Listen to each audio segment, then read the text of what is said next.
Good evening, all. Welcome to another episode of A Drink with Charith.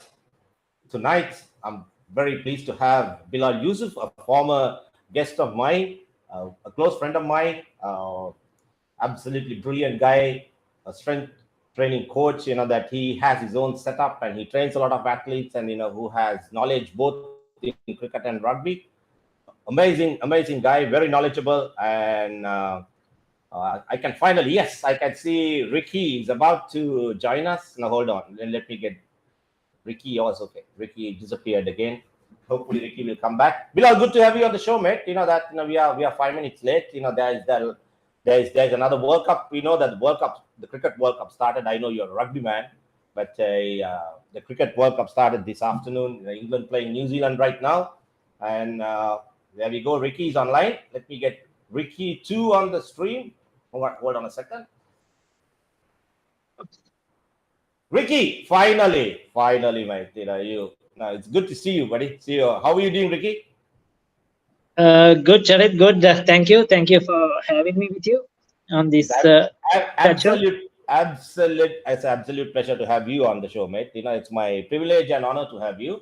And very interesting day that there's the World Cup started today, the Cricket World Cup. We were all eagerly waiting for this to happen. England, the defending champions, taking on New Zealand. It's have you been watching the game, Ricky? Yes, I think most of it. I just missed probably the first 15 overs or so, and so far I think New Zealand are doing good. Yeah, 110 for one, and the debutant Rachin Ravindra blazing away 57 or 42 deliveries, unbelievable debut. I think it's we may see an upset, Bilal. The defending champs, that they are struggling, they look rusty, and ironically, Bilal, just to you, that both teams are that they started the game without Stokes, and New Zealand went for the game with Williamson. The two captains are not playing. New Zealand are carrying so many injuries, so their frontline bowlers are sidelined. So they literally they went with makeshift. They had only 3 strike bowlers. Ricky, correct me if I'm wrong, if I'm saying the wrong thing. And they had to I think if Williamson played, sometimes Ravindran would have not got his opportunity as well. And I think because Ferguson and Lockie Ferguson and Saudi are both injured, so they have to sort of go with their second string or their reserve bench for this first game, and they came good. I was going to ask you now that Sachin, this Ravindran has got, I don't know how much he will end up with. So once William returns to the side, that number 3 slot will automatically go to Williamson. That an interesting time for Kiwis, man. Williamson has established his place, and how they are going to go about, because I don't think you can write Will Young out. He unfortunately got out first ball, so that guy needs another go. So it's a good headache to have. Unlike us, the New Zealanders, amazing, with a makeshift team and really putting the English under pressure. The way things are, and I would think that Ricky, what do you think? The wicket looks a bit easier to bat on, isn't it? Both sides said if they won the toss, they would bat second. It looks like the pitch has eased off. Definitely, Charith, as the game progress, I think it has got certainly better for batting. We saw that in the latter part of the England innings as well. And I thought, I just feel as this World Cup progresses as well, that the teams who have a better variety in their bowling, who have more spin options, are going to be the teams that are likely to progress into the semi-finals. I think the more options you have, it's not just the options. I think options in the spin department is going to be very, very crucial. And I think as the series progresses or the tournament progresses, it's going to play a crucial role on these wickets, because some of the venues will be used for quite a number of games. So sometimes we'll have probably the same pitch, though there is a gap in between. But there will be a bit of wear and tear, and I think the spinners are going to play a big part as the tournament progresses. Yeah, you're right. So far what I have seen, the faster you bowl, harder you get hit. So you need pace off the ball, you need variety, and you need innovations and all kinds of things to survive in these conditions. We'll talk about I don't know whether England missed the point trying to play baseball, in the Indian conditions, and they lost too many wickets up front, and at the end, with 5 overs to go, number 8, 9, and 10 in the middle. So just to put you on hold, Bilal. Now you as a strength training coach, that so many injuries happening to. It's just not Sri Lanka. We'll go in there, mate, because there are people spoke about that they had concerns that losing in the two warm-up games that we played against Bangladesh and Afghanistan, that we lost. And Ricky, you probably would have realized, Bilal, you would have seen the comments on social media, people talking about how dismal Sri Lanka looked, and that losing to these two teams. The fact is, if you look at the world ranking, those guys automatically qualified for the World Cup. We are the qualifiers along with Holland. So there is no, it's not to me, I don't know. Personally, I don't know. Correct sometimes, Sanjeev, correct me if I'm wrong. The rankings speaks volume, and losing to those two sides, they're ranked above us. There is no surprise. We need to up our game. There's definitely, there's no doubt about it. But Bilal, too many players breaking down. Is it a problem with the conditioning, or the training, or is too much cricket being played? What are your thoughts, mate? Just very briefly. Well, from an outsider's point of view, Charith, it's very hard for me to give you an exact answer, not being having insight into the internal workings of the team. But I think one major issue I think Sri Lanka cricket is facing is there's been no really clear direction with the fitness plan. Because if we rewind our cricket 3 years back when Mickey Arthur was there, he was very strict on the fitness plan. He had a very clear plan that you could be the best player in the team, but if you don't meet those fitness markers, you're not going to be in the team. And he was very strict about it. And I think Pramod Wickramasinghe, who was the chairman of selectors at that time, also bought into that system. But then what happened was, I think we went and won the Asia Cup about a year ago. And that's then the 2020. Yes, the 2020. Yes, the 2020. Yes, correct. And I think it was just prior to that, if I'm not mistaken, or just after that. And basically, then what happened is, it was interesting. I was listening to a interview by the chairman of selectors, Pramod Wickramasinghe, about 2 months ago, where he said that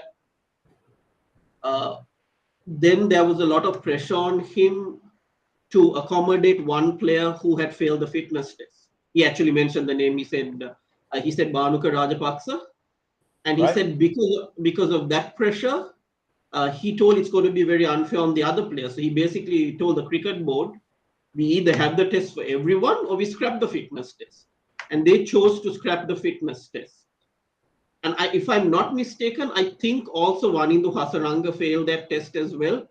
So, and he was in great cricketing form, we have to admit. So it would have been a bit of there would have been a major uproar if he was left out. So basically, to accommodate the better players, they decided to scrap the fitness test about, I think, 12 to 18 months back. And I think it's come back to bite us now, because if you look at it, no Dushmantha Chamira, no Wanindu Hasaranga. And I think that's a strong factor. There's really been no clear direction. And if we look, if we rewind it a little further, I think if you look at the 2020 World Cup that was held in Dubai, where we did reasonably well as an inexperienced team, the only reason Lasith Malinga, he wanted to make that his finale or his farewell tournament, was kept out because he could not meet the fitness standards. But he was kept out, and then 1 year later, we decided to scrap it and accommodate so many players into the team. So there's clearly no direction, and I feel no accountability as well. All right, very interesting what you're saying, Bilal. I'm going to play devil's advocate here, to put you on the spot, Ricky, and you too, mate. That's to me, yes. Now, what you're saying is, fitness is primarily important. There's no denial about it. No one's denying it. My question is, now we were forced to play the qualifiers. Ricky, so many number of games in Zimbabwe, back-to-back games. We came back, and when we came back, certain players were sidelined, right? And they were in the process of being rehabilitated. Bilal, hear me out carefully. And whilst the rehabilitation going on, we played the LPL, Ricky. And some of these players were forced to play in the LPL, and halfway through the tournament, these players broke down because they were not properly rehabilitated. Good example. You see that today, I don't know, England, you can see that Mark Wood Probably you guys will go and see the highlights. They kept him in ice for so many months since the Ashes, and they are playing him today. And I think his first 3 overs costed him, I think, almost 30 runs. That's he's rusty. You cannot, we know Bilal, you need match practice. Ricky, over the years you have commentated, and you can't just, it doesn't matter how good you are, you need match practice. You can be a world-class player. You can't just come and, just go, just blast off, in a tournament like World Cup. Now, so my point is, were our players properly managed, knowing that there is a World Cup coming, that in a few months' time, did our it's someone's phone I can hear. Is that your phone, Ricky? Okay, all right. Just knowing there's a World Cup coming up, did we plan properly? What you're talking, Bilal. That every side needs to have a plan. Yes, New Zealand have so many injuries, but today they did play Kane Williamson, thinking that he'll be fit for the coming matches. Right? That's planning. Ricky, in your view, did we have a proper plan leading up to this World Cup? You as a commentator, you have seen a lot. Ricky, can you hear us? Okay. Can you hear me, Ricky? He's on mute, I think. Can you hear us? Me, Yeah, I can. Okay. But yeah, we can hear you now. Can you hear us? Yes, I can hear you. Sorry, I got cut off, Charith. Yeah. No worries. Yeah, no. You might have to, put it on. I don't know whether when the phone rings, you might get cut off, because I heard your phone ringing. It doesn't matter. These things Yes, happen. that's what happened. Yes, exactly. Yeah, Ricky, from your point of view, you reckon that we planned ourselves properly, as Bilal said. Did we have a proper plan, going into this World Cup, or we just rushed out? Yes, I thought, yes, I think Vanidu Hasaranga himself said during the LPL that the schedule was too intense, and that he hoped that in the coming years that the schedule will be changed, that there were just too many games close by. He said that probably in the middle of the LPL, and then once he got injured as well, we saw some of the other senior players mentioning the same thing. I think Angelo Matthews did, and some of the others did, that it was too intense. Some may argue that even the IPL can be sometimes played before major tournaments and stuff like that. But then when it comes to Sri Lanka, I think we have very limited number of players who are there to play the international level. So like Bilal said, we should take care of those players properly, unlike India, who have a second team or a third team. They have enough bench strength. So even a top player like a Rohit Sharma or Kohli or a Bumrah gets injured, they have the replacements. But we don't have those replacements. And now itself, I think we are struggling to find the proper replacement for Hasaranga or for Dushmantha Chamira. So yes, I thought the LPL just before these major tournaments took a strain on these players, and they played the day in, day out, and they didn't have a proper rest, and they gave their everything during the LPL as well. So the players too probably would have thought about it, but then again they are pushed by their franchises, by the coaches, by the management, so not much a choice for the players. Yes, and I definitely thought, especially with our fast bowlers and our the bowlers itself, Sri Lanka would have probably been a bit more careful, because now we are going into a World Cup without our two best bowlers, our best spinner and our best fast bowler, which is really sad. There you go. This is exactly my point. Our top, the number one bowlers broke down, and now we don't have proper replacements. Now that it comes, now there's the news that is coming out just now. I don't know whether you guys can see the screen, that Dasun Chanaka is not sure of playing in the next game. Bilal, I am suffering with a tennis elbow right now, and I know that's a miserable injury. That once you get a tennis elbow, that you don't get cured just overnight. What are your thoughts? That I know you can take anti-inflammatory injections, so on and so forth, and perhaps play. But can you give 100% with the tennis elbow, mate? I mean, the truth is, Charith, you can give 100%, but you won't be at 100%, regardless of any injury. So, That's a fact. but Yeah. again, it depends on how good you are, really, right? So you've got Dasun Shanaka, who's really struggling for form despite being when he was 100% fit. So do you want a player who's struggling for form and who's now injured, trying to play? Because, for example, like I think you and I know, probably say with the current form, let's say if Kusam Mendes was injured and he could just be 80% at his best, that would still be good enough to get some decent performances in. But a fit Dasun Shanak has been struggling over the last 20 games.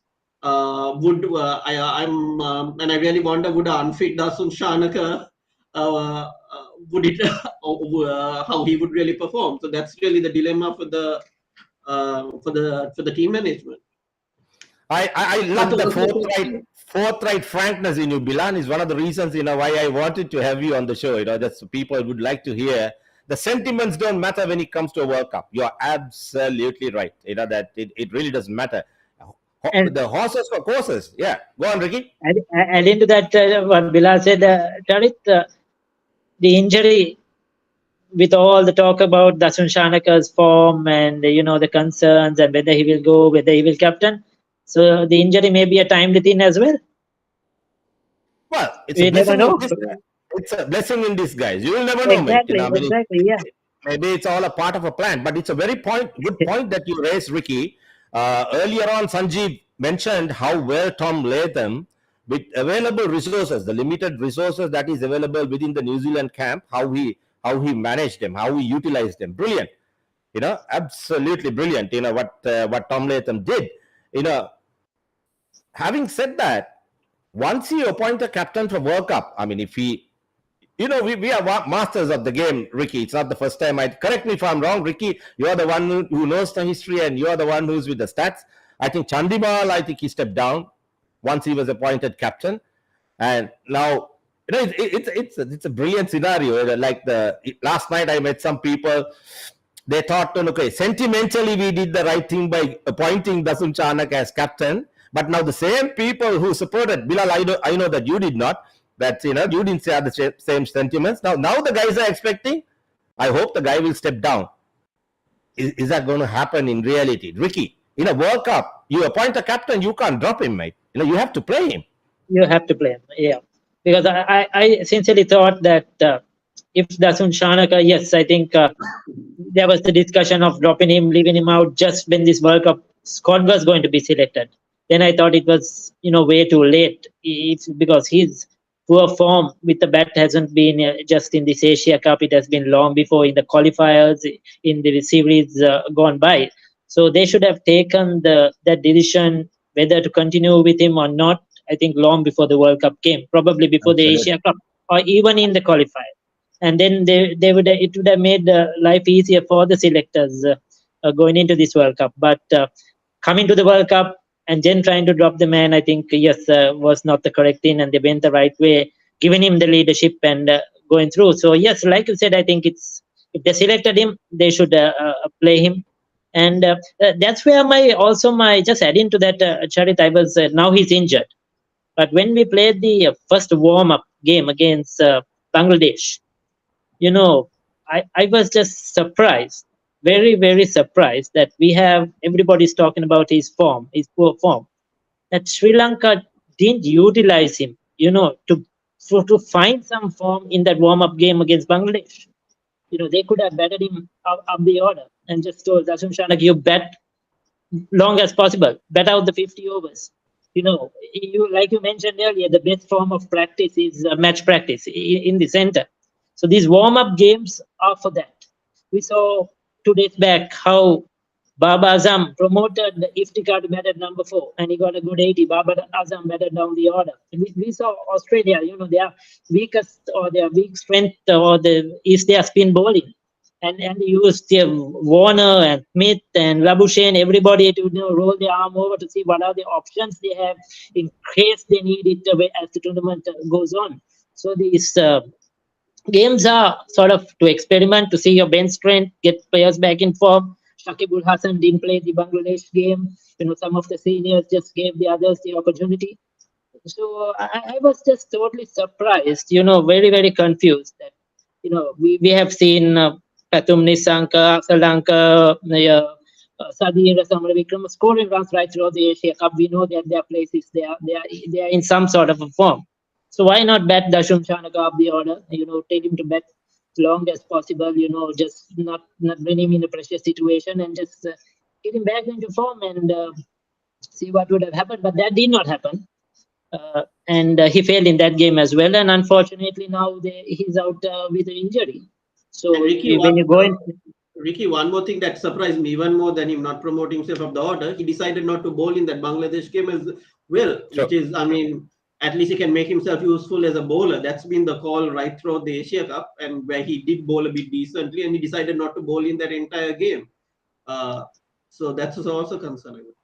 Yeah, Dashun Shanaka, the bowler, is going to be very crucial on these Indian pitches because, like Charith mentioned earlier, the faster you bowl, the quicker you disappear. So at his pace, it's sometimes a bit difficult. The slow, medium paces on some of these surfaces which are playing games like Delhi and all will be very, very useful. So yes, sir, certainly right, a 6-7 no waste. I hear both of you. Okay, let me put it to you now that you boys are on the right track. Okay, two scenarios that can happen on Saturday, right? Either Dasun Shanaka plays or he doesn't. Now, if Dasun Shanaka plays, Bilal, Ricky, what is your team composition? We have to reshuffle, rearrange our resources simply to accommodate Dasun Shanaka batting at number 8. The only way he can come into the side, exactly as Bilal said, he has to bowl. Because, we can't go with 3 paces and 1 spinner.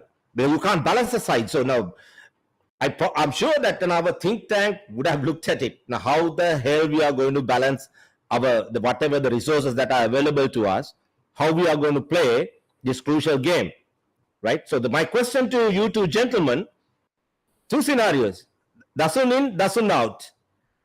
Bilal, in your view, what is the best scenario? Very, very sad to say it. He's our appointed captain. We shouldn't be even discussing, that it's, I think, on a negative sort of, on a platform that we're talking about. But what's the best thing that can happen at a situation like this? Well, I think with the current squad composition, Charith, and now that we have taken him for the World Cup, if he is fit, it might be it would be best if he plays, because I think I read in the news as well, Mavanatha Pathu made a very valid point that we have taken Dimuth Karunaratne as the only replacement batsman, so who cannot bat up and down the order. They should have taken a more utility player who could have batted up the order and middle order. So if Dasun is not available, who is going to play? It's Dimuth Karunaratne, I assume, is probably the replacement, right? Do we have the Chamika Karunaratne standby? So I don't think we really have any option, do we? No, we don't. I think Ricky, probably the team will. I think right now, if Dasun plays, correct me if I'm wrong, at number 8, if he bats at number 8, and then that's the 6th drop. So the 7th. Then who? I think Wellalage may have to sit out if that's the case. Ricky? No, I think Wellalage will play. To me, are they going to go with the leg spinner? Dushan Hemant is the question. I think Dasun Shanaka will bat at number 7, if I'm right, Charith. Okay, let's run through. Let's quickly run through. The guys who are listening out there, he can help us out. Let me run through the possible squad, Bilal. They're thinking that, hoping that Dasun is available. So KJP Pathum to open. Usal Mendes at 3. Samarakram at 4. Asalanka at 5. DDS at 6. Dasun Shanaka at 7. So right, you got then you got you have 2 fast bowlers have to play. That's 9, right?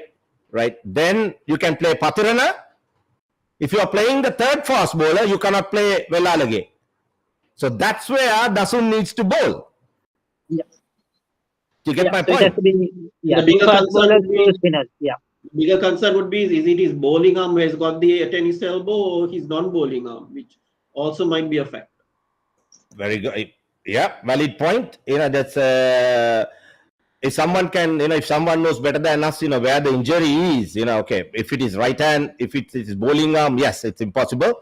Because Ricky, correct me if I'm wrong. I don't think at this point of time, Dassa can come into the team purely as a batter, batting at number 7. He needs to bowl in order to create that balance. So the next scenario, if Dasun goes out, then you probably can play both Vellalage and Vellalage, Tikshana, 2 fast bowlers. I don't know. I think if Dasun doesn't play like what Bilal said, we don't have a standby batter in the side. So then, in that case, probably they'll have to open with Dimuth, and Kusal Janipara will have to probably back down the order. That's an option. That's one of the other options. Yeah, well, adding to that, Charith, I think they will play the 2 spinners and 2 fast bowlers. So Tikshana and Vellalage will definitely play. That is for sure. And it depends. I think Matisha Patirana and who is the other fast bowler they are going to go with will be the scenario. Yeah. Yeah. Then again, when it comes to fast bowling again, now let's check the score right now. That we saw that what's as we spoke earlier, the more pace you give on the ball, the harder you're going to get hit. So you got to be skillful. You need to be able to take the pace off. I don't know whether it's happening right now. To me, what I saw yesterday, probably Kasun Rajita, and I go with Kasun Rajita and more reliable and the left armer Madhushanka. I don't know, the two pacey and 2 spinners, the 2 leading spinners. Yet you have the 5th ball option, which DDS. I don't know. Maybe Asalanka. Someone will have to bowl the. I think Sri Lanka will have to use a lot of DDS and Asalanka in this tournament, Charith. If they are going to have any success, they'll have to use them quite a lot. Like going back many years ago, Sri Lanka, going back to 1996, they used a lot of Arvind Jayasuriya in the middle, in the years gone by. After that, Dilshan bowled a lot of overs. So to fill up, you will need, I think, the 6th and 7th bowler in this World Cup. We already saw that today. We saw it in the warm-ups.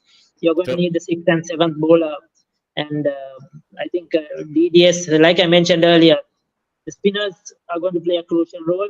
And the more variety, the more depth you have in your spin bowling attack is going to be very crucial. So, so DDS and Asalanka will definitely bowl a lot of overs, I feel, in this tournament. Interesting times. I think it's very important to start the tournament on a high.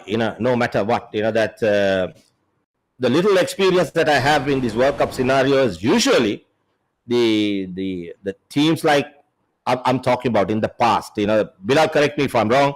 The Proteas, the Kiwis did not travel well outside their continents. They didn't, when they came to the subcontinent, they didn't perform that well. But having said that, but the times have changed with IPL and the player interactions and all that. And there is no that the playing field is all evened out. The new rules coming in, 2 new balls, and so it really doesn't matter to them. These guys are really, really exposed to our conditions, and they can live up to expectations. But yet, having said that, still I think this is the closest to our home conditions. Playing in India.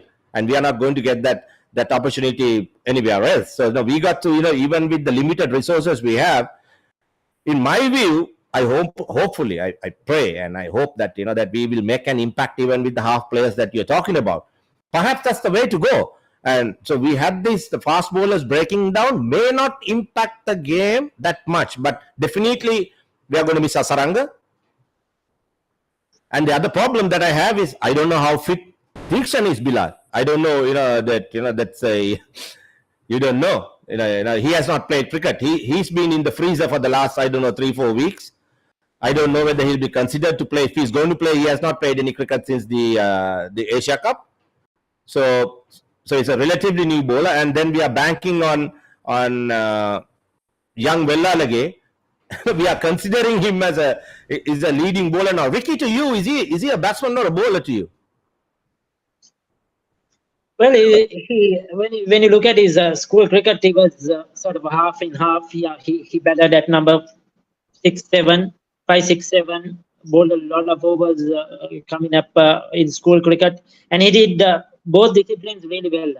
Charith, to be a fact, I mean, he's a sort of a crisis player, very gutsy, hardworking player. You know, he's not going to really give up easily. A very thinking sort of a cricketer. And what I have noticed right throughout is from his younger days is that he adjusts to the game really quickly. And even in Yeah. his short span in the international career, that's what his success has been. He quickly adapts to the role he has to play and what is needed of him. So but we're asking a lot of him. I mean, to be He's a leader young at lad, isn't actually. he? He Yes, just, he hasn't exactly, played one, and he hasn't played one full season domestic cricket. definitely. So we're asking a lot as a support spinner to Hasaranga to Tikshana. You know, he would have been ideal because he's brilliant in the field as well, very energetic, but leading the attack against quality opposition on good surfaces. You know, it's going to be a real difficult task for him because what he could do is he could sort of block out one end. Is that sort of bowl a few tight overs? So where the others from the other end, can get wickets, the likes of a Hasaranga or Tikshana. That is the role Vellalage will play. Yes, the other day in the Asia Cup, he ran through those the batters and got 5 wickets. Yes, that could happen to anybody on any day. But generally, he just sort of bowls those quickish, orthodox left-arm spinners. Ties down the batsman, rushes through his over. So he will keep one end tied up, but you need the options from the other end, which is, as you mentioned, if Deekshan also doesn't play, it's going to be a big problem for Sri Lanka. Okay, we'll come to the next question. Bilal, very quickly, second degree hamstring injury, how long does it take to heal? In a perfect world, Charith, something between 6 to 8 weeks. But there are obviously medical interventions that could take place where you rehab them quicker, but of course you'll face the consequences in the long run, if you know what I mean. So you basically could do strap them hard. They could play, ice it, but then eventually that player is going to be trouble for quite a while, for a couple of years with that injury. Because if I'm not mistaken, they say a person who gets a hamstring injury and once he rehabs, the chance of him getting a hamstring injury again goes up by 70%. Right. So if you're not even going to follow that full rehab process, you're basically crippling these sort of young players in their future. So it's a tough one.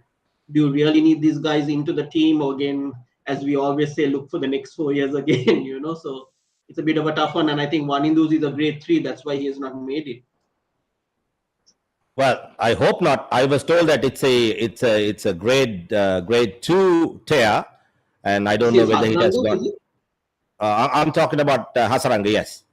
Oh, okay, grade 2. Okay, so maybe it's now moved to grade 2. So hopefully, though, but I mean, I really feel like even if we just have an outside chance of really doing well in this World Cup, we got to get Hasaranga in there. I mean, I think our chances have been diminished by about up to 50% with him, with losing him there. I mean, it's really been tough, and it's really sad to see. I think, and like you mentioned, it's not been managed properly. I think this is a sort of a crisis which could have been avoided with a bit of smart planning.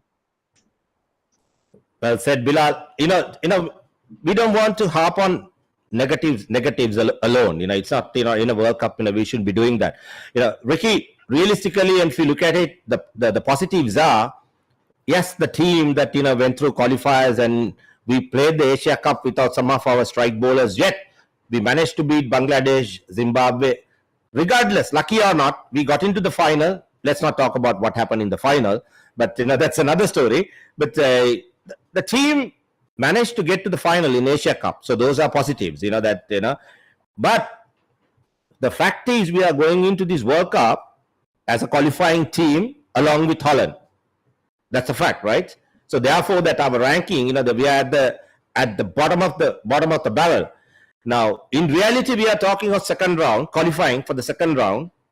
So I presume you need at least minimum 5 wins under your belt to get to the next round. Guys, Ricky, with your experience, mate, realistically, what are our chances? Okay, okay, let me put this question another way. So forget England. What are the help me out here? Um England, New Zealand, Australia, India. India. India. So you are taking 4 teams out of the equation. So then you got 6 teams left. So what are the Bangladesh, Afghanistan, Pakistan, Holland? So the fact is, Bilal, it's very interesting. We can't afford to drop even one of those games. Am I right, Yeah. Ricky? Yes, you're right, Charith. And looking at the history of Sri Lanka in World Cups, usually we are giant killers. There's always been an instance where we beat a couple of the top teams. And I just have this feeling it might happen this time around as well. We'll beat a couple of the top teams. But my biggest fear is what you mentioned earlier. We had to qualify for this tournament and we are behind Bangladesh and Afghanistan in that sense. So I have this fear. Even today, somebody had commented on Facebook, and I posted that I feel that we may beat a couple of the top teams, but also I fear that we may lose a game to Bangladesh or Afghanistan. Because of the composition of the teams and the type of players they have for these conditions. Bangladesh and Afghanistan have the players for these conditions. They have the power hitters. Afghanistan really have the power hitters. They have quality spinners like Nabi and Rashid. Then they have the backup spinners as well. They are well experienced. They have played IPL cricket. They have played in all these venues which this World Cup is going to be played.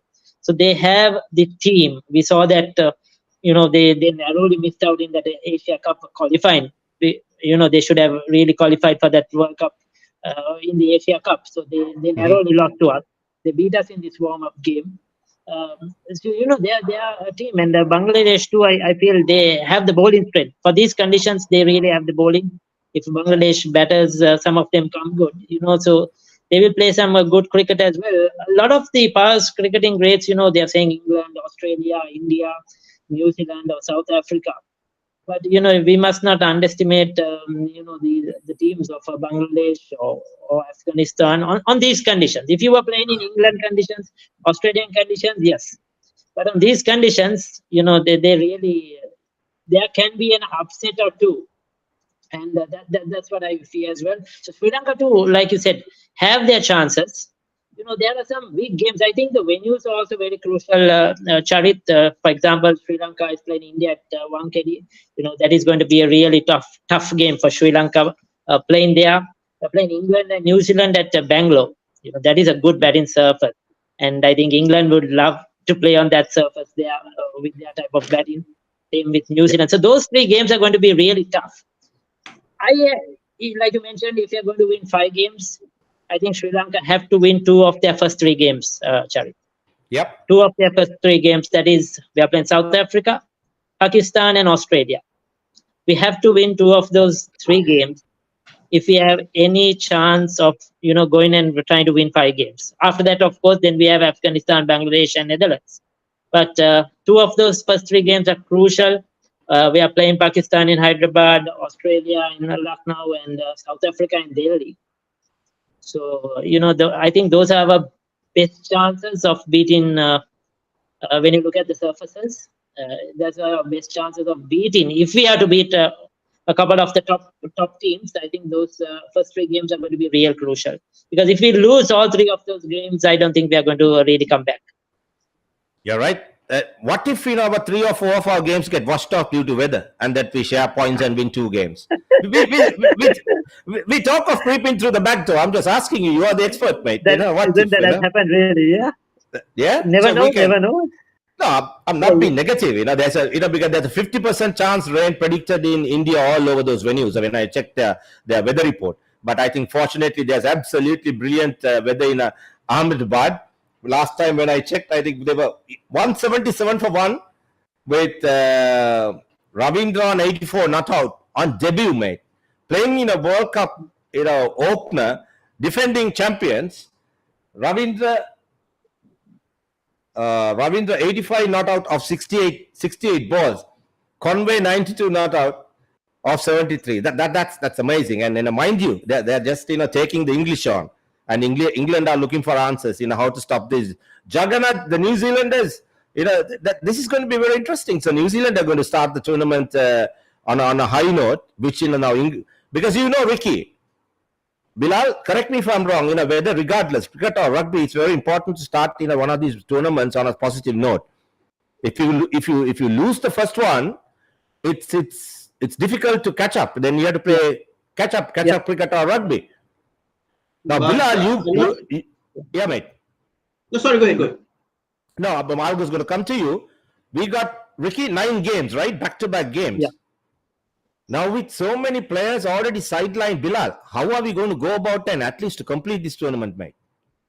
Yeah, so I think the biggest concern, Charith, is the bowlers. I think that's the biggest factor. And again, I'm just referring back to the interview I listened to Pramod Wickramasinghe giving about 2 months ago, and I think he said another point. He was actually questioned about Dushmantha Chameera, whether he will be fit for the World Cup. This question was, I think, asked him about 2 months ago, and he said there is also a bit of a concern that he said, sort of compared to some of the faster bowlers during his era, they were willing to play with pain. Where he said sometimes even physiotherapists have actually given him the clearance to play, but he does not have the confidence to play until he's 100%. So that is also a bit of a concern, because you sometimes have to play through pain in these big tournaments. And being a professional athlete, sometimes you're never going to always be 100% fit. You're going to have those niggles, you're going to have those stuff. So I think that mental toughness aspect is also critical to see. I mean, the bowlers who have it and the bowlers who don't. So I think a lot of mental toughness is going to really come into play. I mean, there are so many instances, right? If you go back, I think 20 years ago when Arjuna Ranatunga batted with one hand and won a test match in Pakistan. I mean, there are so, and I think if I'm correct, towards the tail end of the Alan Donald's career, every time he landed, he had an excruciating pain going through his ankle and calf.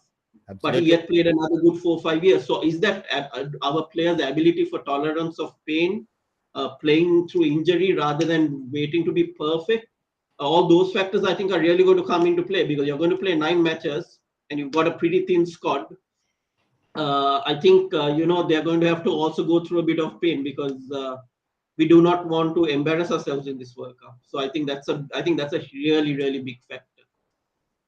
Yeah, right. It's a tough call, mate. I can hear you. I mean, lots of these people will have to play with pain and get through that barrier, and there's no other option. That raises a good question by Hatem.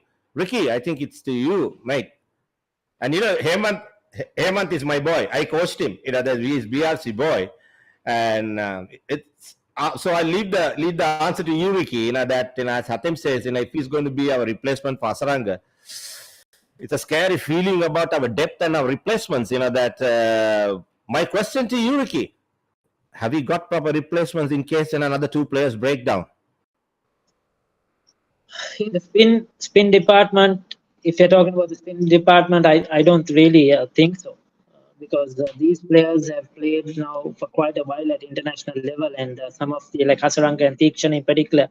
So the others haven't really got much opportunities, exposure at the international level. So I don't think we really have backup spin options. In Test match cricket, yes, we had a few left arm spinners, but none of them have played white ball cricket.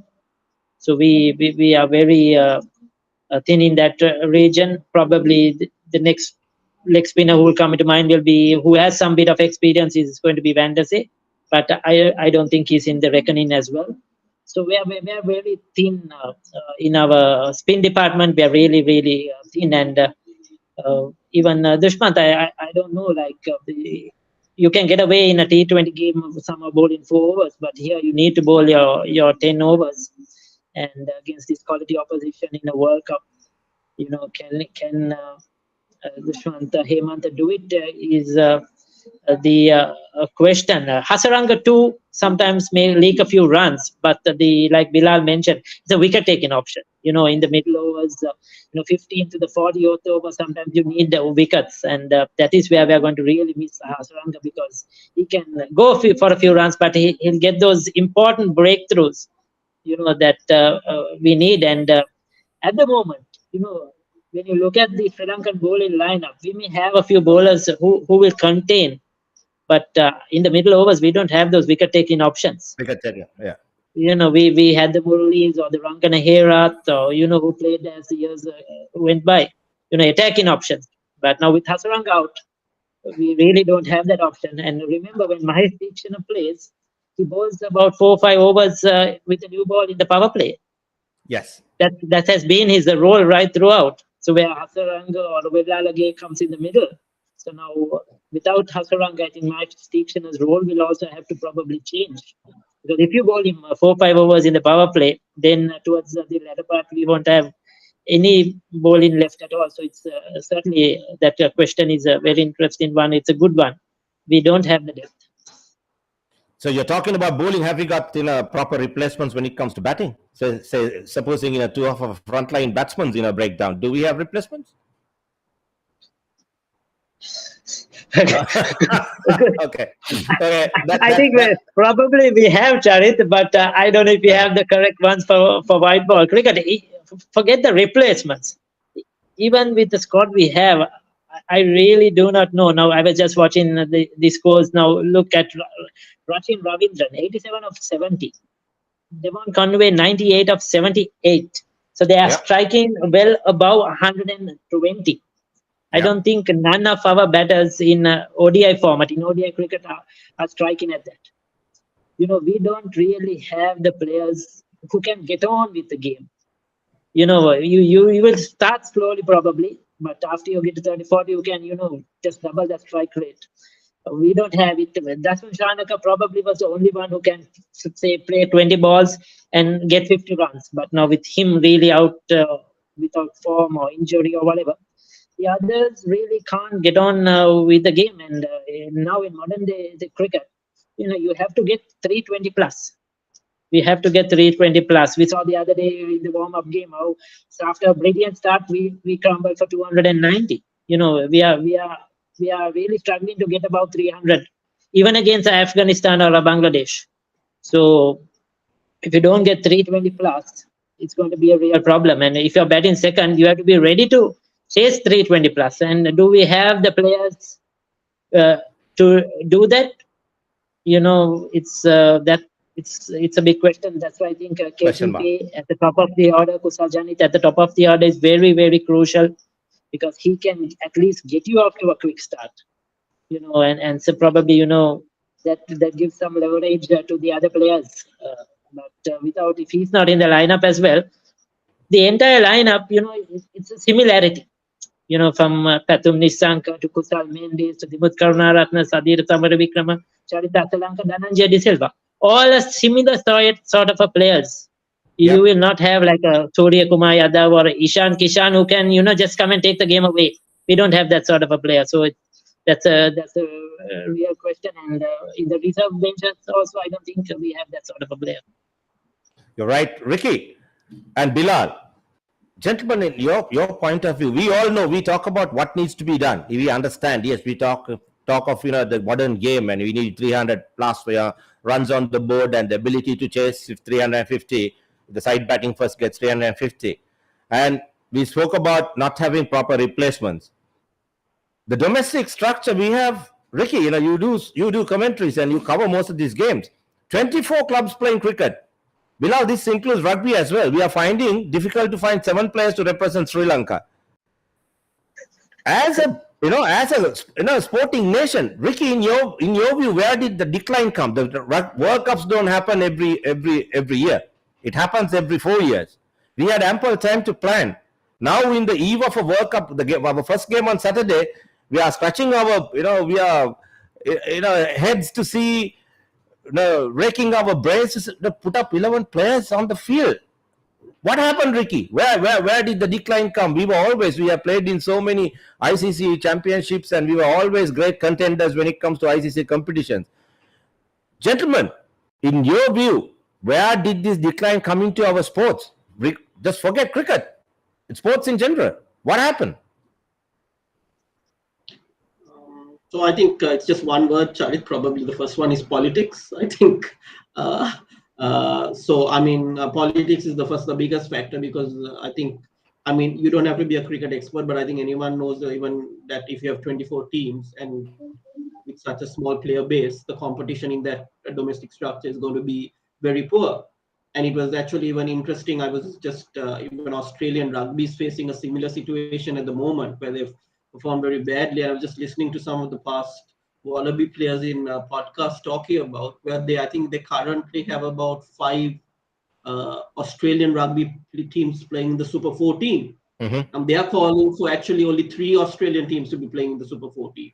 So you just basically gather the best pool of talent in one team, and then they have develop a better understanding, more focused training, where they can do well. And I'm sure it's no different for cricket, right? I remember some time back listening to Mahela Jayawardene, and what he said is in international cricket, the bowlers are at you at both ends, but uh, if you at domestic cricket, when the talent is spread out, a batsman who may have certain shortcomings, he can just block one end against a good bowler and go after a very weak bowler at the other end. And I think that's what's happening. I mean that's probably the bigger scenario. But my concern about the World Cup also, Charith, is there's one big factor. Is I remember when Wickremesinghe took on the mantle, and he made these sweeping changes.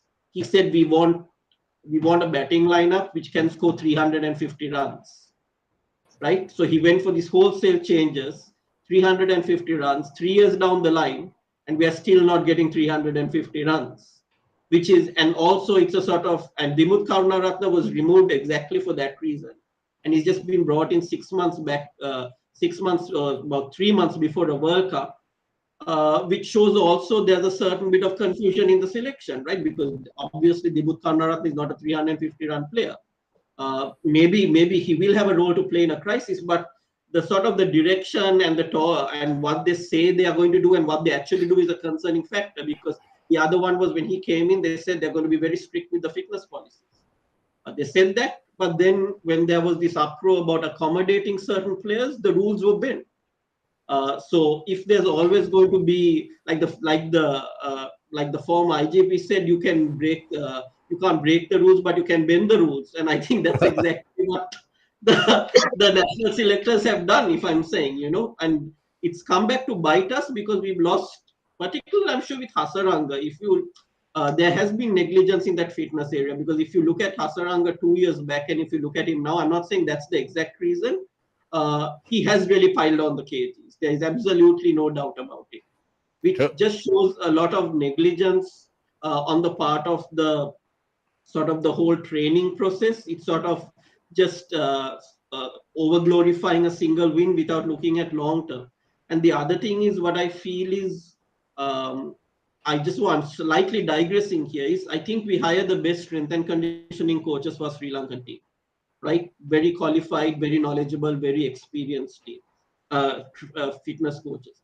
But my huge concern is, off tour, these fitness coaches are not really training most of our players, because you see these our national cricketers just going randomly doing their own workouts, and it is very hard to believe that a very experienced, qualified strength and conditioning coach would be prescribing such exercises. We see it quite openly on social media, and those sort of routines are actually probably making the problem worse and increasing the potential for injury. And the actual gains in strength and conditioning do happen not when you're on tour. That's where you're just sort of on a maintenance phase. You're just managing the player's workload and the volume.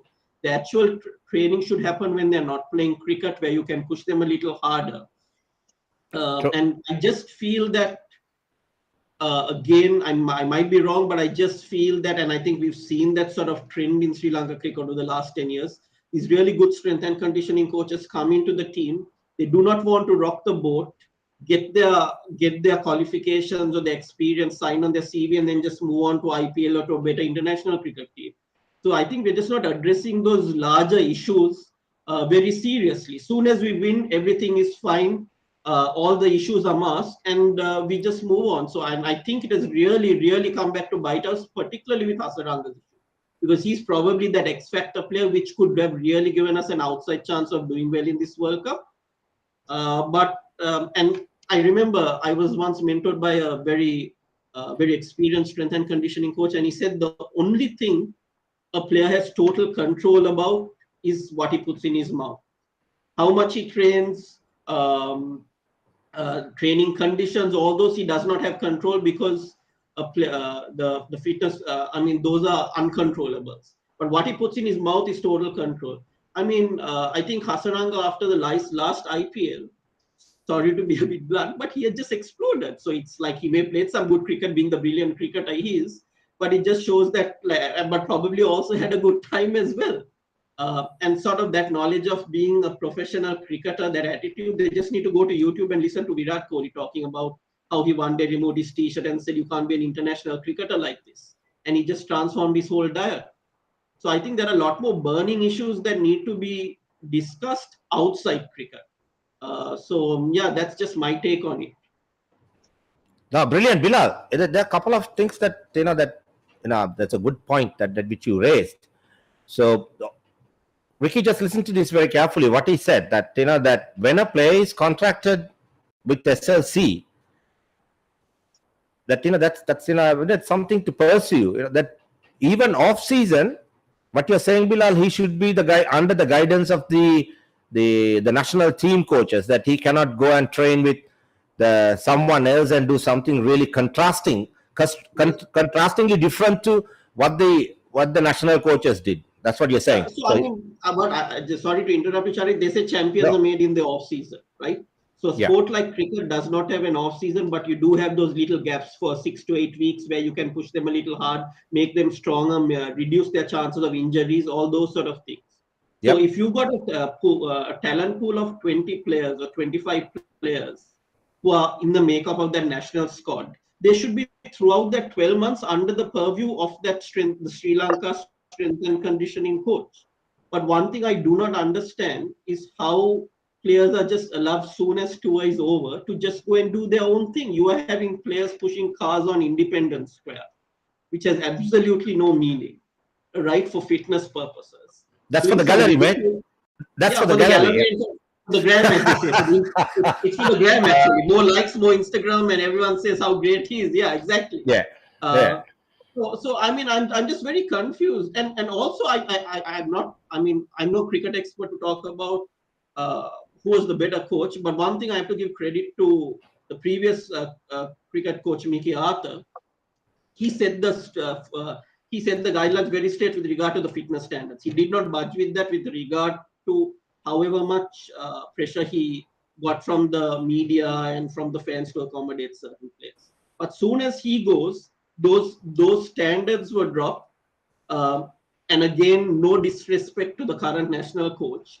But then you have a national coach who's being appointed after a 5-0 Ashes whitewash, right? You come in with that mindset of trying to be a little more accommodative, not wanting to lose your job, right? And that's exactly what happened. Good point, Bilal. But just regarding fitness, you are I know. I mean, that's your job. I know you're not going to disagree with what I'm going to say, but you religiously believe the standards that are in place, like a 2-kilometer run under 7.5 minutes or 8 minutes, or just the body mass and all those those factors are a must. And people should at least maintain the bare minimal standards in order to be a international sportsman. Forget about cricket. I'm just talking in any professional sport. You think it's a must? Yeah, I think it is a must. But of course, that I also do agree to a certain extent that cannot be the fitness standards, cannot be the only standard to judge a player's performance and whether he will be accommodated into a team. I think it should be of several other factors. So I was going to ask you, can there be exceptions, just to balance the team? Because I mean, like say, for example, if you got Rohit Sharma, he's just too good a player to drop, but he is compensating for him being slow on the field or maybe slow on the between wickets with his performances with the bat. Or like, would you have ever dropped a player like Aravinda De Silva, even though he was quite overweight, because he did compensate with that as a batsman. But if you are not as good a player as those players, then you need to check whether how are his speed performances, how fast is he between the running between the wickets as a fielder, all those factors. So I think there needs to be clear KPIs on how you judge a player, and then you have a bit more transparency. So yeah, but I think if I'm talking with the Sri Lankan cricket team, I think it has to be a non-negotiable, because we have to admit that probably except for Wanindu Hasaranga, we do not have too many world-class players at the moment. Maybe players like Kusal Pereira, they are going to be world-class. But I think fitness standards has to be a non-negotiable for the Sri Lankan cricket team. You've been a former national player, Charith, and I think there's one thing that does not need too much talent in cricket, right? And that's being a good fielding team. So, and that has a lot to do with fitness and how agile you are on the field. So I think you can cut off 20, 30 runs. So I think if you're short on talent, and why have New Zealand done so well in the last sort of 10 years? Limited resources, limited talent, but they have just overcompensated brilliantly with their fielding. Well said, Bilal. Yeah, also Charith, adding to that, to take at the list of players who we are facing injuries now, the players that have been playing a lot of cricket, playing a lot of leagues, etc. Starting from Hasarang, Dushmant Chamira played a couple of cricket leagues as well. So they are the players. Dasun Shanak himself has played a few cricket leagues. So unlike Dhananjay De Silva or Dimut Karunaratne or Salanka, who only represent Sri Lanka most of the time. So they are probably more refreshed, or like Bilal says, have more time to work under the national strength and fitness coaches, etc. So the others are traveling around the world, and they have, each time you go to play a league, each time you play for a different franchise, you're working under a different coach, a different fitness trainer. So all these things change around, and you don't really have a rest. You don't have time to rest. That tiny niggle you have, it's not rested as well, because one after another you're playing day in and day out, because you have to please the franchises. So I think all those things have added to our woes, which we are now losing a few players in this important World Cup. And Absolutely, just sorry to interrupt you. I think I misanswered your question with regard to should the national strength and conditioning coach be handling the players' fitness throughout the 12 months. Yeah, the answer is a big yes. I don't think anyone else should be really tinkering with it, unless in a special case where it should be actually as simple as saying, you need to get permission if you need to train outside the strength and condition, the Sri Lankan strength and conditioning. Because they are they are coaches with great expertise and great knowledge. But I would not quote, there was a former national player who told me this, right? That why the players don't like training with the national trainer when they're not on tour is because he pushes them too hard. So they can just find some ad hoc trainer and basically dictate terms to them what they want to do and what they don't want to do.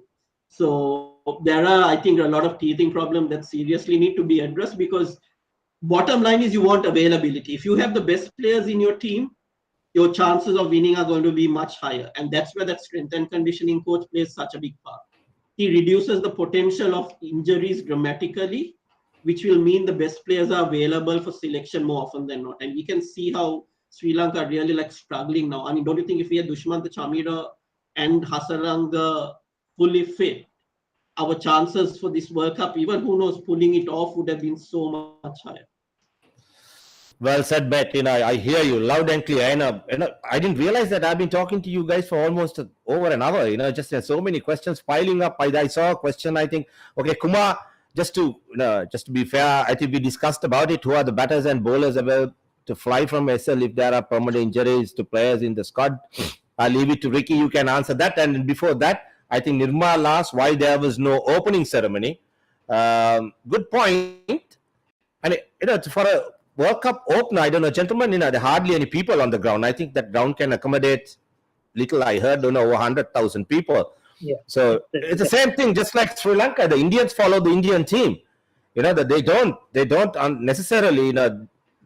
It doesn't matter who plays. The defending champs and the Kiwis play, and it looks like the English are going to get an absolute thrashing. I think it's just a formality being 210 for one. It's going to be 211 for one right now as you speak. I think just the game will be over in about half an hour, I guess. That, but there are no people at the ground. I really Yeah. heard Charith when you said the game will be over quickly. I think from the first game onwards, catching up to New Zealand's net run rate is not going to be easy because they're going to have a massive net run rate going forward, which is going to be That's a positive for good them. point. Good point, mate. And chasing down 280, imagine if they do it under 40 overs, they have a massive plus net run rate. It will be very, very difficult to catch. Yeah, that's a good point. And what I heard that about the opening ceremony, that they are going to do it on the day of the India-Pakistan game. Okay, well, that's how it goes. So that's the answer to your question, gentlemen. We spoke about a lot of things. Our World Cup starts on Saturday. What are your predictions? How you want to go? Let me put you gentlemen on the spot. To start with Bilal. What are your expectations against the Proteas? As I said, Proteas have a checkered past. They can be hot and cold. During ICC tournaments. That. Remember, Ricky, that the game that we lost. There's always drama when we play South Africa. You guys. Yeah. Do you think that realistically we stand a chance in the current scenario starting Saturday? Bilal? Yeah, I think we do have a chance, Charith. I think we have a very strong chance. Brilliant. Yeah. But we need consistency, which is probably a question mark. Remember, we beat England in the last World Cup when they ended up world champions. But whether we can consistently win matches, that's the big question. Yeah, Mohamed Reza said that the Springboks lost the first game, in the World Cup, and they went on to win the World Cup. Perhaps, okay, Springboks, they were playing at home and they had the resources and the whole country rallied behind them. It's another story, Reza. If you watch, what's that movie that Invictus? Am I right, Bilal? That the movie. Invictus, yes. Yeah, Invictus. That's the movie you should watch. It tells the story. Ricky, realistically, what are our chances in the World Cup, mate? In the World Cup or in this first game against South Africa, Charith? Okay, let's start with the first game against South Africa. Yeah. Yeah, like Bilal said, it is a game that we feel, like you said, South Africans are chokers in ICC tournaments. So, we will always feel that we can beat South Africa. Again, I would add, I think it's going to be our spinners against their batters. Yep. So, bat first, if we can get that 300 plus, then we have a realistically a good chance if whoever our spinners who play on that day, we hope Mike Stixon will be fit because he's very crucial. And so it will be a challenge. We're playing at Delhi, so there might be some assistance for the spinners on that surface. But I just looked through the records. We have never won an ODI game in Delhi in our history. Yeah, out of the venues which we are playing this World Cup, we have only won one game at Hyderabad when we are playing Pakistan there. And back in '97, we beat New Zealand at Wankhede. So all the other venues, we have never won a game. Lucknow, Bangalore, Pune, we have never won any one-day games at those venues. The Indian venues, which traditionally we have won games, whether it's an Asia Cup, a bilateral series, or a World Cup, we are not playing on those venues like Kanpur or Jaipur, or none of those venues are in our distance. So it's statistically, that's what it says. But we just, I don't think the team will really matter about what we have done in the past. So it's going on that day, how we play, how we perform. And like I mentioned earlier, you mentioned we need to win at least 5 games minimum. So those first 3 games are going to really set our World Cup. Can we win 2 out of those first 3? That is going to be crucial. That's South Africa on the 7th, Pakistan on the 10th, and then Australia on the 16th. So I think we have to win at least 2 games out of those 3 if we are going to really look and have a chance. Because then, of course, we play Netherlands, Afghanistan, so we can see thereafter. But those 3 games are really crucial, and yes, the South Africa one is a big one. The first game, you win the first game, it's important. It's never going to be easy, isn't it? It's a tournament that ICC, the format that they made sure that India remains in the tournament as long as possible. It's they learned their mistake. I think a few years back, England, when India got knocked out. Imagine a scenario if India gets knocked out in the initial stages, and you can see that the response, that there are hardly any people at the grounds. England playing New Zealand, that would have been like playing cricket in a ghost town. So I think the format is fine. Sanjay Is Krishnath is always. is that anything to do, Charith, with the ticket prices as well? Because generally, I think so. I think so. But Yeah. Charith, on the other hand, on this ground, even if you have 20,000 people, I think it still will look empty because the capacity is over 100. It's the largest cricket ground in the world. So even say if we have a 20,000 full house at the Premadasal 25 at this venue, even if you have that, still 75% is going to be empty. Ricky, So yeah, yes, I hear you, mate. But perhaps Bilal can answer that question. You look at in France, those minnows playing Uruguay, playing Georgia or something. The packed stadium, mate. Bilal, seriously, is that the tradition, the rugby tradition in this country? Where are those people coming from? And it's really, really amazing to see so many people. That's in a. How do you see that? those are. I think it's that's an interesting one, Charith, because actually even I'm surprised that like stadiums. I mean, it's still the first game, too early to talk. That stadiums are not filling up for really good games in India, because we know like the stadiums, the one country that could fill up a stadium like probably if you played cricket every day was India. Yeah. So I'm just wondering if the price factor is playing a part. But if you're talking about rugby, I think also the international rugby. I mean, a World Cup comes once in 4 years. And the amount of matches international teams play is also a lot less. I mean, rugby. So I think it's sort of that golden opportunity to say I watched the World Cup or I watched whichever team played. Where cricket, that access is a lot more. So whether it is IPL, whether it is just a bilateral one-day series, that access is a lot more. So I think that excitement to make sure you see a match is a lot less, even though it is in work, even though it is. So in a nutshell, what you're saying is the cricket is diluted. Perhaps there's so much cricket being played, and it's all the time on TV that you have lost the value. It's like what's happening to domestic cricket. All that quantity, but no quality. Yeah. That's what's happening. And I think that's why they made it 10 teams as well, right? Because I think a lot of the associate teams were not happy. Like they wanted the Cricket World Cup to be a 16-member World Cup like in 2003. But I think why they made it 10 teams was so that every game would be an interesting game. Yes. Yeah. Yeah. But so that's, I think, the reason they've done it. So maybe more people are watching it on TV, but not in the stadium. Yep, true. But this is a really, really nasty comment. They say, what did they say? England might target to win big against us to get their net run rate back. Oh, come on, man. That's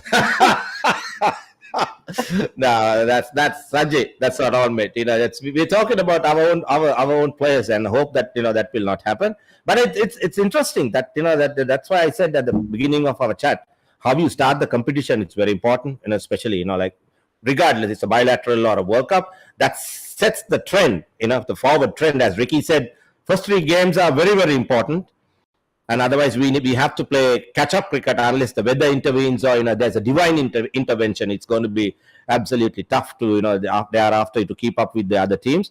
And the fact is, the competition is not going to get easier. And I don't think, Bilal, seriously, I won't write Holland off, mate. I can see some of their top players are back in their lineup. And I don't think that it's going to be any of these games are going to be a walk in the park. So unless we raise our game by 200.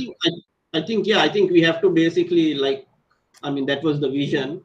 Was we have to have that ability to score 350 plus. So far, we have not shown any sign of doing it consistently. That I think is the biggest worry. While we have bowling worries, I think sometimes you could just outbat a team if you can score 350 plus on these wickets. I think Ravi Shastri called it a highway, right? There was one practice match and there was a wicket that was flat, and he just said that's like the highway that has been prepared. So if we can't get 350 plus and we don't have those power hitters firing, I think it's going to be a long World Cup. But again, then maybe who knows? Darshan Shanak is the man. 4 big innings from him, and then we are on song. Yeah. Bilal, to tell you, forget 350, mate. I think to me, first of all, we should be able to bat the bloody 50 overs. The problem is we play a 50 over format. We bat only 40 overs. We play 20-20 cricket. We bat only 17 overs.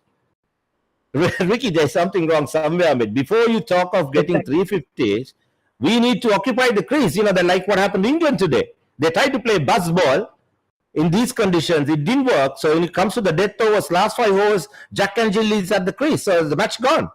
That's where it all happens.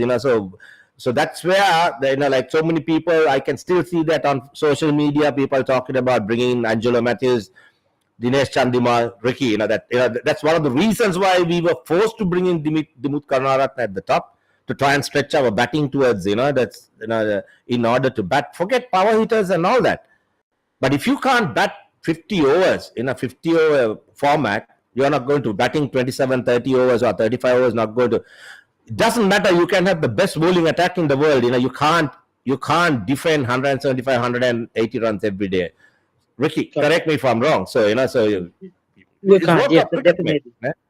Definitely, in modern day cricket, it's almost impossible.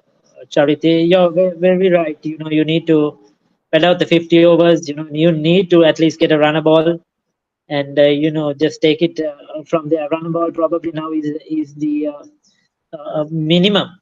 Like you mentioned, England have failed in that department. They probably were targeting 250. They ended up with only 280. So yeah, you need to. Even for New Zealand are batting today. Even if England got to 320 plus, it would have been a cakewalk. New Zealand. Looks like it. Yeah. It could have still chased it down. And it is quite a strong England bowling lineup as well. So Charith, that's the quality. That's the quality. Yeah, Charith, I have a question for you. So, if you look at our batting lineup, we still have players who can really fire, like Kusal Janit Pereira. If they score 100, they can actually take the game away from you. Or say Asalanka, Kusal Pereira, like the last game. Kusal Mendis. Yeah. Do you, as a former cricketer, do you see it as more as a sort of a psychological issue where when one player really performs, everyone else sort of goes into that relaxation mode, like relaxing mode, which we saw in that last game against Afghanistan, right? It seemed like Kusal Mendis was batting on a different wicket compared to the rest. What is your take on it? Because you've seen this several times. All the 6 batsmen have been performing, but they've not been performing synergistically. Not consistent, isn't it? Also. Yeah, Ricky, it's a very interesting question, mate. I have seen it in my time. That one guy starts blazing away where others struggle. I don't know. Scientifically, I can't give you an answer. Probably in sporting terms, they said it's your day, and you see the ball much better than the others, and your body is in motion. You know that things are going your way, and you make the most of it that day, because you may not get another day like that, because that's your moment to shine, and you shine. Now, but to answer a question, the other day when Kusal Mendis was batting, I was getting several calls, messages, people asking, what the hell is going on, man? Why is this guy, bloody 30th over, he's got 150, he's still at the crease, and why isn't he coming off? There you find the answer, because to answer your question, within the team management, they had their doubts. If Kusal comes, the ability of others to complete the 50 overs. That's why they dragged it on. Now that is where the problem is. Yes, we know that Kusal probably, he's driving a Porsche at the moment, and the other guys are still pushing a Morris Minor.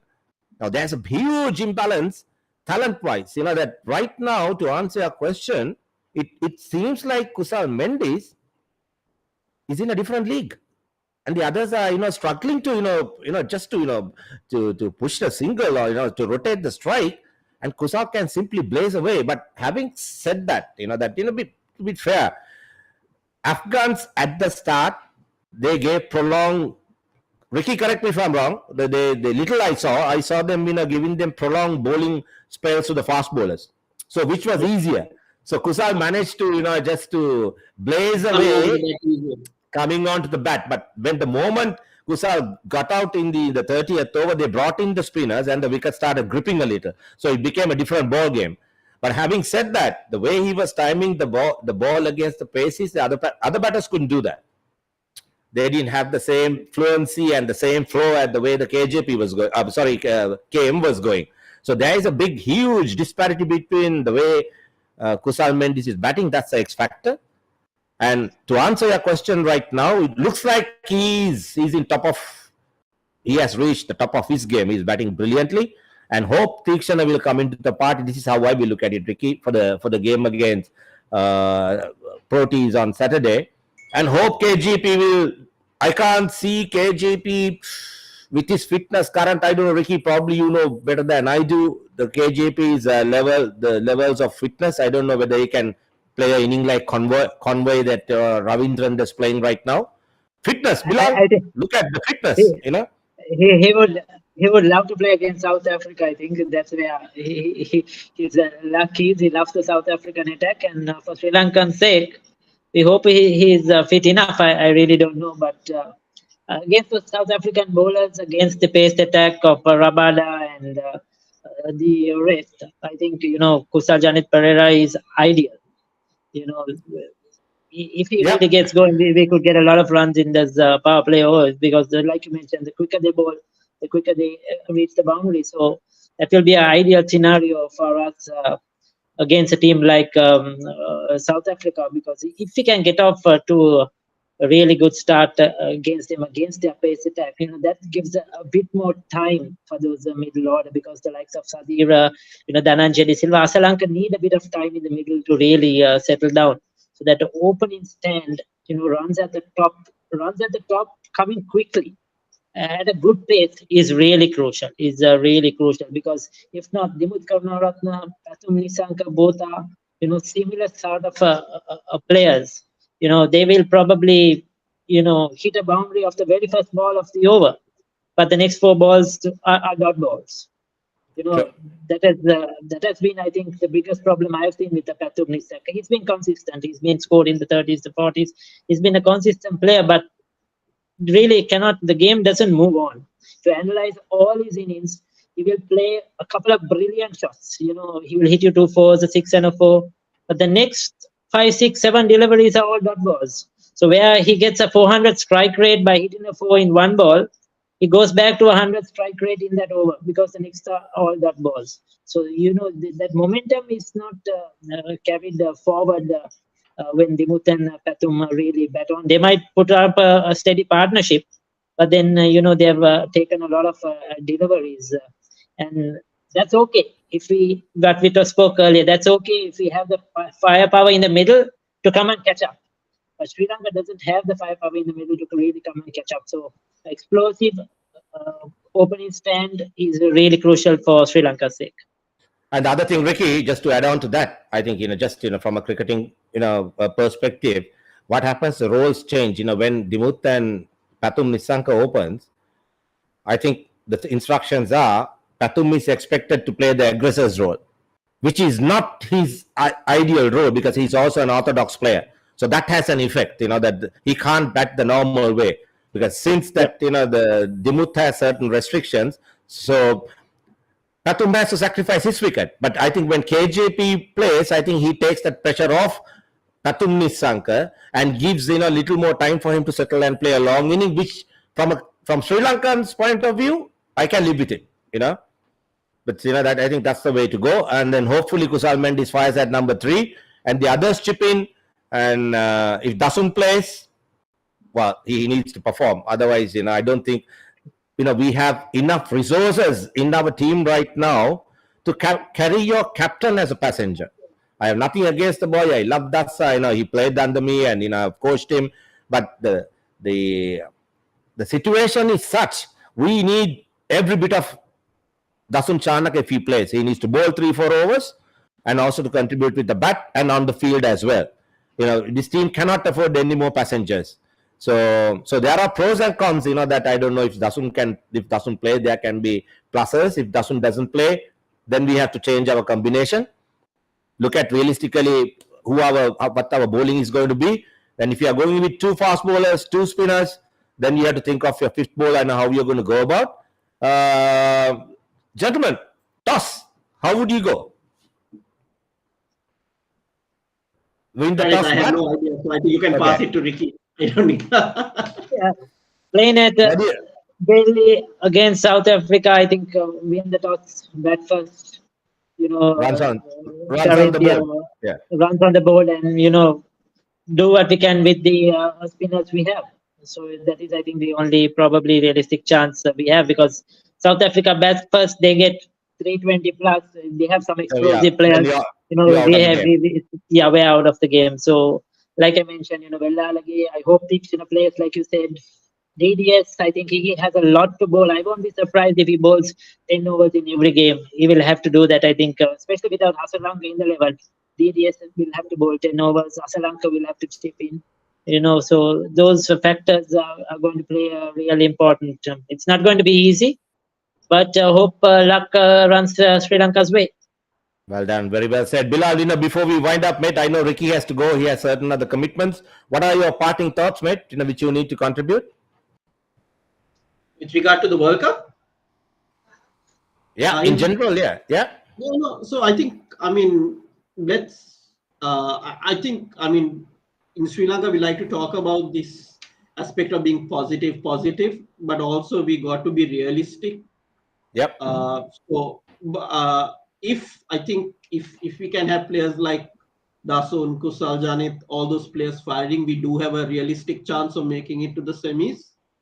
Yeah.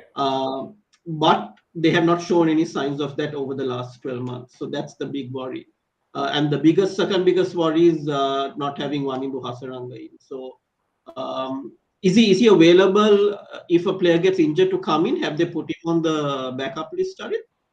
No, I think Ricky, again, correct me if I'm wrong. The only way he can come in is that as a replacement now, because we have announced a squad. He can't just walk into the side because he's fit. No. Unless that, like what New Zealanders are doing, that Saudi, you can see that his thumb is all it's wired, it's broken, but he's in the squad because they are expecting Saudi to be fit in 3 weeks' time. So is Williamson. So that's a huge gamble you take. So you can carry a player. Yeah. Okay. Sorry, you can carry a player who is not 100% fit, expecting him to be fit during the course of the tournament, but you can't bring him that is because he's fit. That's part of the rule. If a player gets injured, let's say hypothetically, say Dasun is injured and is ruled out, then you got to fill in the gap, and I think you have 2 backup players already there. Can Wanindu come in, say, mid-tournament as a replacement for a player? Well, there is a technical committee, and I think usually it's an apple to apples. That you can't that there are. But yes, you can justify that you can say all rounder to all rounder. Just Dasun goes, Hasaranga can come in. That's I don't think that will be an issue. But he can only come in as a replacement now. Okay. So just the last thing, So just as a parting thought, I want to just sort of say is I think the biggest factor, even regardless of whatever happens in this World Cup, I think we have to really look from this topic from a fitness angle.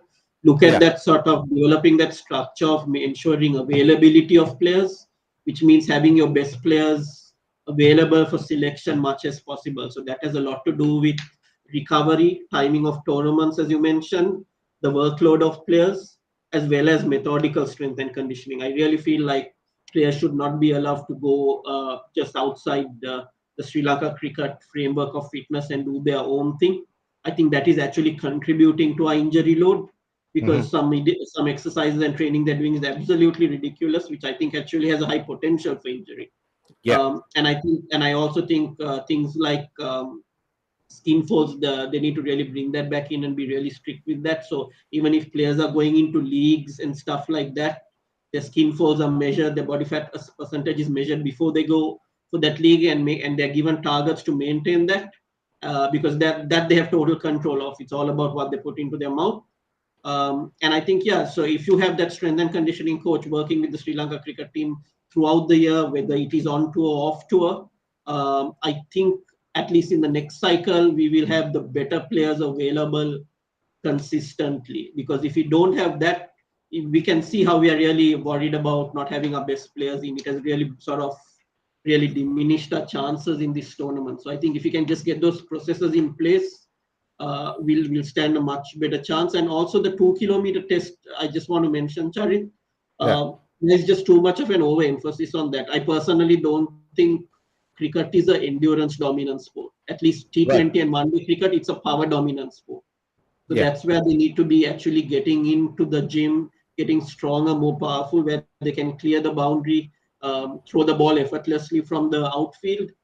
That will happen, because I have quite a few club cricketers who come into my fitness center, and they're just obsessed only with the 2 kilometer fitness test. Yeah. So that means they're basically not worried about getting basically stronger, which will reduce their chances of injury, getting more powerful, Yeah. and getting fast as well, which means it will make you more agile on the cricket field. So I think those protocols need to also be set up where equal emphasis is given for the strength test, the power test, and not only the 2 kilometer test. Because I think that over emphasis on that 2 kilometer test has actually made our players less powerful. Because if you take the example of a marathon runner or a 100-meter sprinter, and if I ask you who do you think is the more powerful person, you'd say the 100-meter sprinter. And why is that? Because he does less running, but he's also working on his power aspect as well in the gym. Yep. Where a marathon runner is just doing more running and he's less powerful. So cricketers in Sri Lanka, unfortunately, are moving still towards that more endurance aspect. Not that I'm saying it's not important, but there's an overemphasis on that, neglecting the power and strength aspect, which is so important from injury prevention, as well as dominating the field in the T20 format and the 50 format. So I think those structures and systems really need to be set up. Well said, mate. I hear you loud and clear. Now, as Ajit says, England on a leather hunt against two boys from Wellington. Yeah, Ricky. No, this is where the high performance and these countries as cricketing nations. To me, they are 10, 20 years ahead of perhaps 10 years ahead of us, mate. The guy on debut, the World Cup, this coming in as a replacement, just blasting away, Ricky. Can you imagine any of our rookies doing that? Forget a debutant doing it. Any of our seniors doing it on the big stage, which is amazing. It shows that the how far these countries have moved ahead, Bilal. Get my point. And we are struggling to put 11 fit players on the field. And whereas, my point is, a country like New Zealand bringing in a debutant is blazing away, getting 100 in a World Cup stage against the defending champs. Ricky, can you see the difference, mate? Yes, I know. The biggest point is, like Bilal said, if Dasun Shanaka doesn't play, we don't have a one-to-one replacement, which is really sad. We don't have, replacements at all for any of these players. When you look at the composition of the side, the squad is really not much flexible at all. We don't have the flexibility in this squad, so it's very limited. Whereas this look, New Zealand had the bench strength. 2-3 of their top players are missing, but the other 3 have come and made a big difference. If you take the Indian squad, any of the 4 who are outside can replace the 11 who are playing on that day and perform better, even better. So we don't really have that right now in this squad. We don't really have that. So it's yes. Sort of going much on just hope. It's a hoping this guy will perform, hoping this guy will score, hoping this guy will take wickets, but there is nothing to really back that up.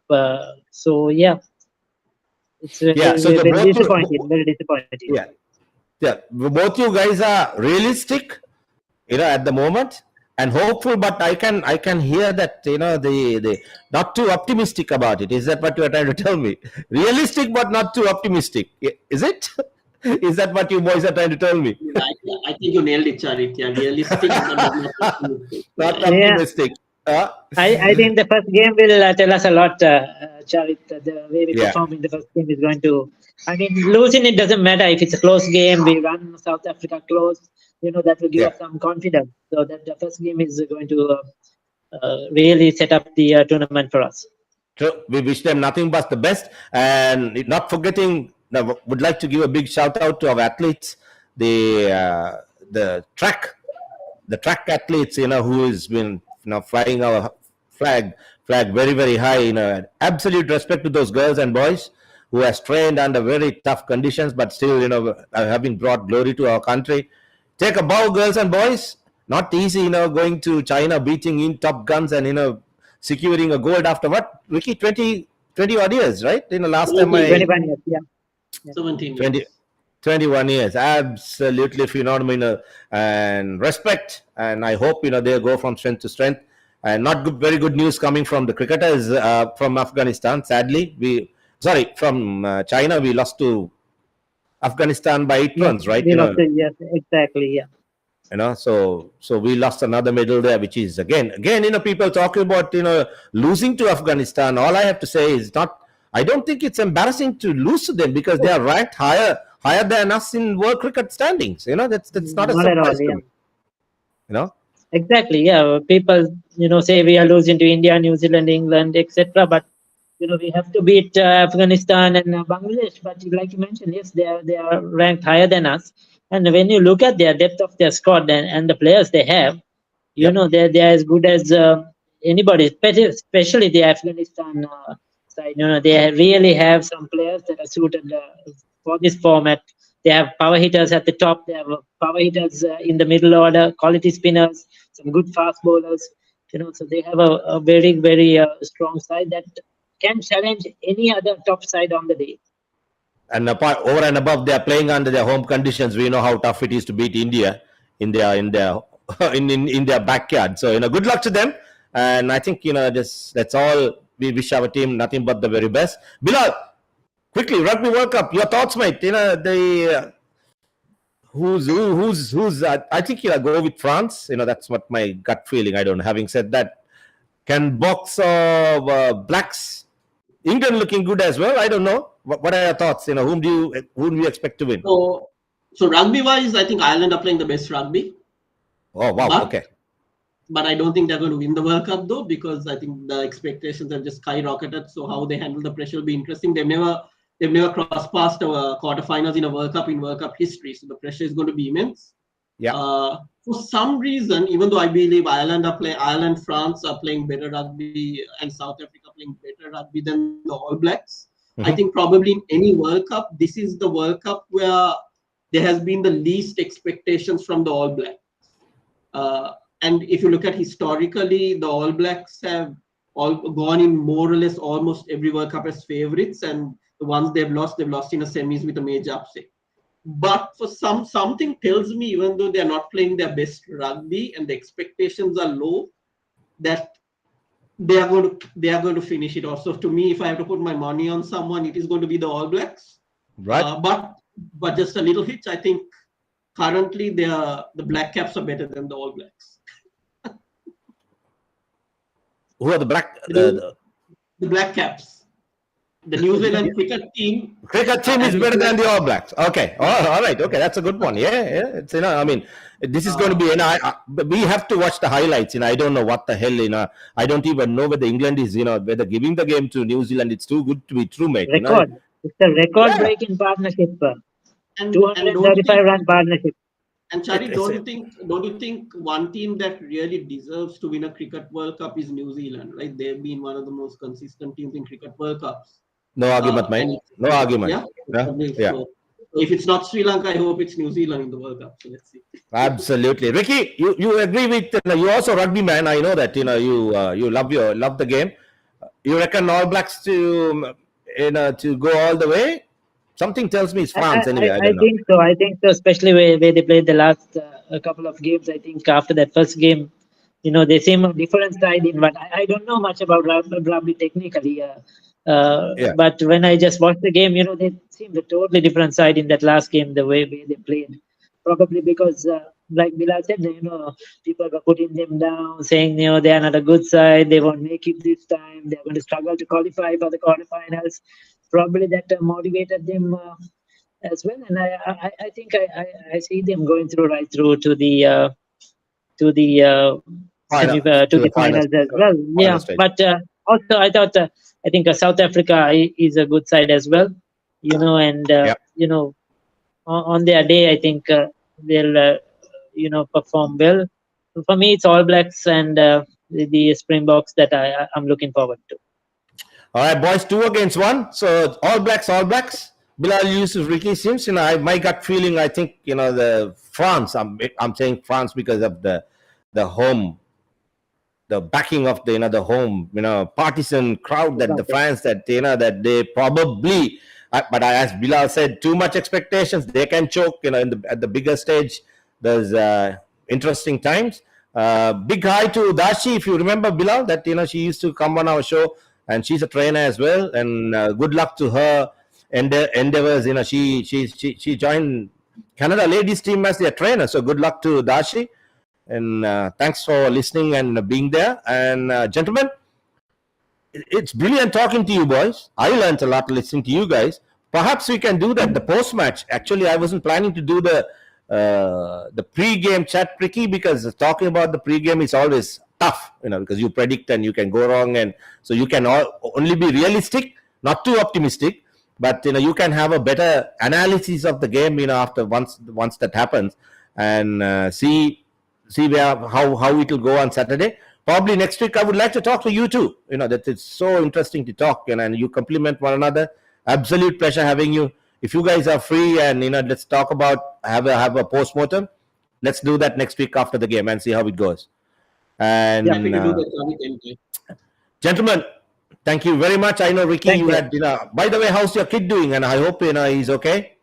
Much better today. Yeah, much better today, Charith. Yeah. All right. She's been a bit unwell, so yeah. I wish a speedy recovery, Bilal. Absolute pleasure having you, mate. And we'll meet again soon, and we'll do that again. For sure. Thanks, Charith. Yes, thank you, Charith. Thanks for having us. It's my pleasure, and thanks to everybody who listened to us and who contributed, and who missed the show. Please watch it. You can always watch it later on. I'm not going to take it down, and it'll be there. And give us your feedback even after the show. We would happy to answer your questions. Thanks again, and until we'll see you next week, hopefully. Until then, take care and have a great week and a great weekend. And hopefully Sri Lanka will win on Saturday. Cheers and bye. Good night. Yes.